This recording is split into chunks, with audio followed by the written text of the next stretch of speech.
নির্বাচন হলে দেশের সব সংকট কেটে যাবে বলে মন্তব্য করেছেন বিএনপি মহাসচিব মির্জা ফখরুল ইসলাম আলমগীর। শনিবার সোহরাওয়ার্দী উদ্যানে এবি পার্টির জাতীয় কাউন্সিলে প্রধান অতিথির বক্তব্যে মির্জা ফখরুল আরও বলেন, তারা অন্তর্বর্তী সরকারকে সমর্থন করেন, তবে দেশের অর্থনীতির অবস্থা ভালো না, রাজনৈতিক অবস্থাও ভঙ্গুর। বিএনপি সংস্কারও চায়, দ্রুত নির্বাচনও চায়। মির্জা ফখরুল ইসলাম আলমগীর বলেন, নতুন দেশ গড়ার স্বপ্ন যেন নস্যাৎ না হয়ে যায় সেই চেষ্টা করতে হবে।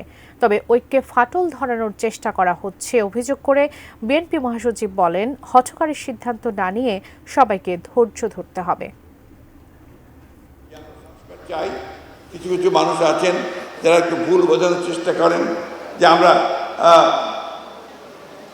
সংস্কার আগে নির্বাচন চাই বা নির্বাচনের জন্য অস্থির হয়ে গেছে। বিষয়টা কিন্তু সেটা না, এটা বুঝতে হবে।